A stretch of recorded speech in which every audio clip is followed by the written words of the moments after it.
Assalamualaikum warahmatullahi wabarakatuh. Kami dari kelompok 1 akan mempresentasikan materi Nabi Muhammad SAW dan transformasi bangsa Arab. Nah, sebelumnya, apa kalian tahu apa itu transformasi? Nah, jadi pengertian transformasi sendiri adalah perubahan yang terjadi pada suatu hal atau keadaan, bisa berupa bentuk, sifat, fungsi. Jadi bangsa Arab juga mengalami transformasi antara bangsa Arab sebelum kedatangan Islam dan bangsa Arab ketika sudah adanya agama Islam. Nah, tentu saja dalam transformasi bangsa Arab itu mencakup berbagai aspek. Aspek yang pertama yaitu aspek sosial, dan yang kedua ada aspek ekonomi, yang ketiga adalah aspek politik, yang keempat adalah aspek budaya. Nah, yang pertama nih, yaitu aspek sosial. Contohnya adalah larangan perbudakan. Dulu di bangsa Arab itu sangat ramai dengan perbudakan, di mana orang bekerja tidak dikasih makan, tidak digaji. Namun, ketika datangnya Islam, memang perbudakan tidak secara langsung hilang.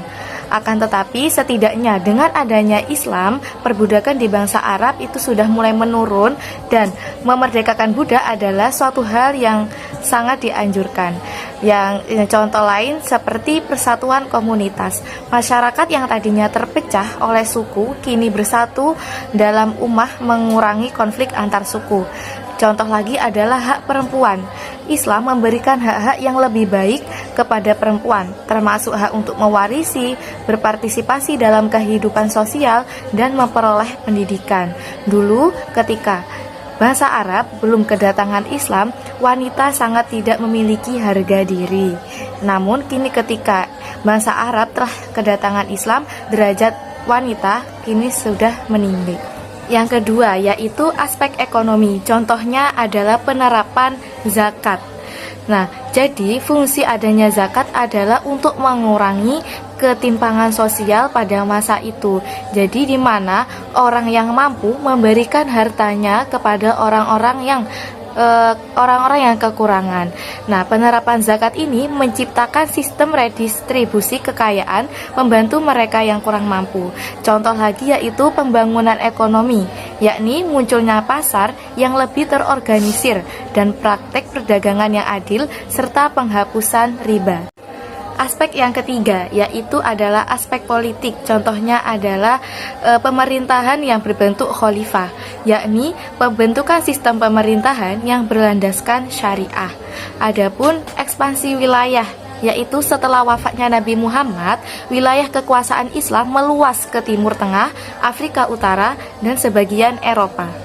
Aspek yang keempat yaitu aspek budaya. Contohnya adalah perkembangan bahasa Arab. Bahasa Arab dulu hanya digunakan sebagai bahasa sehari-hari. Namun ketika datangnya Nabi Muhammad dengan membawa ajaran Islam, maka bahasa Arab berkembang dengan pesat, yaitu seperti perkembangan sastra Arab, puisi, dan seni yang dipengaruhi oleh ajaran Islam dan kebudayaan lokal. Ada lagi seperti literasi dan ilmu pengetahuan, yaitu munculnya pusat-pusat ilmu pengetahuan seperti Baghdad, dan yang menjadi tempat studi bagi banyak disiplin ilmu. Nah, dengan adanya transformasi ini telah mengubah struktur masyarakat Arab secara mendalam dan membawa dampak besar bagi peradaban dunia. Sejarah pra-Islam di bangsa Arab.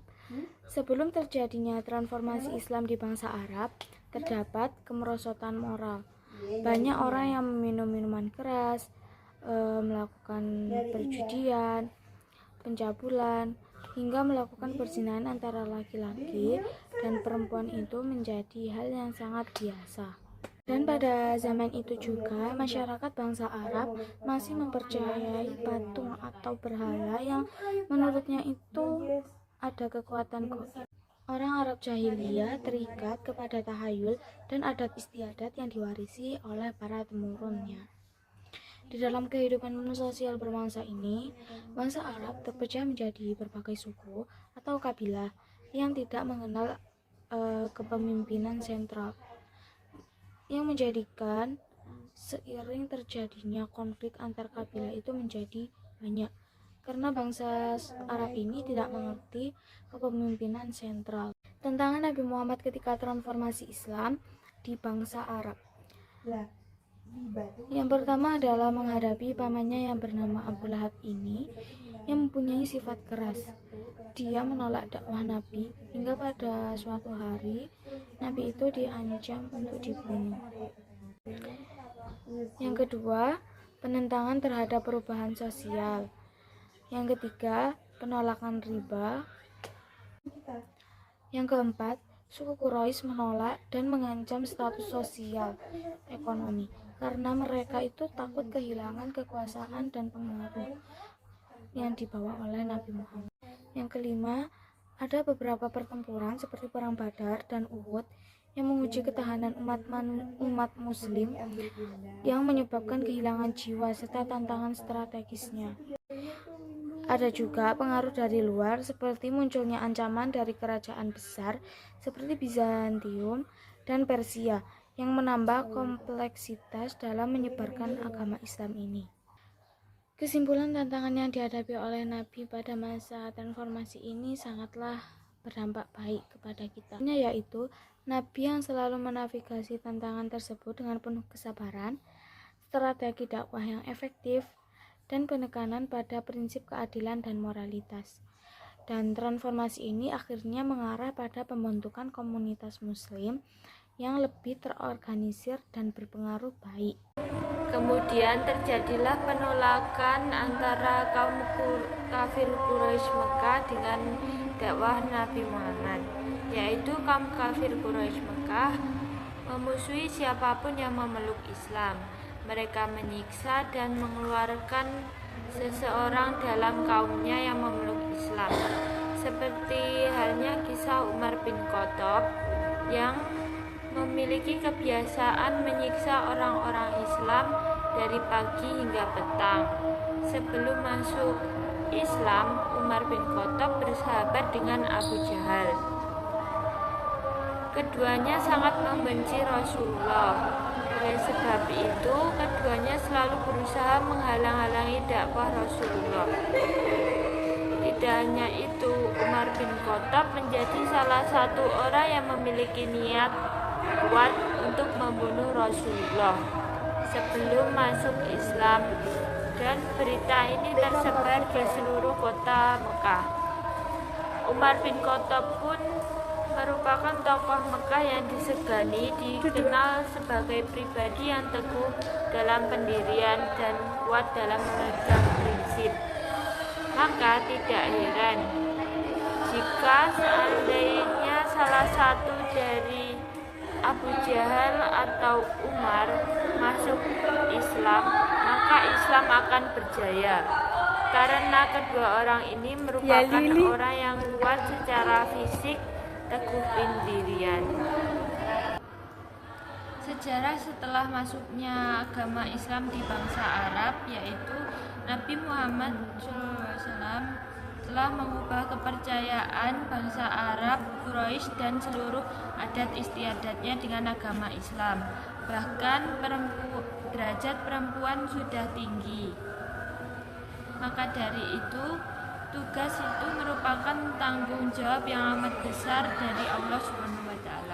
Itulah sebabnya keberhasilan dakwahnya dalam waktu sesingkat itu merupakan bukti kebesaran Allah. Saya di sini mau menjelaskan kesimpulan dari kelompok 1. Berdasarkan hasil di atas, bisa ditarik kesimpulan bahwasanya Nabi Muhammad SAW dilahirkan di dalam masyarakat yang menyembah berhala, suka berjudi, gemar memabuk, menindas dan merendahkan wanita. Meskipun demikian, sejak kecil Nabi terjaga dari segala macam sifat keji tersebut. Nabi Muhammad dikenal sebagai pemuda yang lemah lembut, suka menolong dan selalu berkata jujur, sehingga beliau dijuluki Al-Amin, yang artinya terpercaya. Nabi Muhammad SAW telah mengubah kepercayaan bangsa Quraisy dan seluruh adat istiadatnya dengan agama Islam. Tugas itu merupakan tanggung jawab yang amat besar dari Allah Subhanahu wa Ta'ala. Itulah sebabnya keberhasilan dakwahnya dalam waktu sesingkat itu merupakan bukti kebesaran Allah Subhanahu wa Ta'ala yang menakjubkan. Nabi Muhammad SAW adalah Nabi terakhir yang diutus oleh Allah ke dunia ini. Tidak ada lagi Nabi setelah beliau. Risalah yang dibawa olehnya adalah hal yang paling sempurna dan diperuntukkan bagi seluruh manusia di dunia. Setelah terjadi adanya transformasi bangsa Arab, sangat senang melihatnya. Sebelum Islam datang, kondisi bangsa Arab berada dalam kegelapan dan kebodohan. Islam datang di negeri tersebut dan dibawa oleh Rasul, yaitu Nabi Muhammad SAW. Dengan datangnya Islam, budaya jahiliyah itu diluruskan karena keberhasilan dakwahnya. Sekian kesimpulan dari kelompok 1.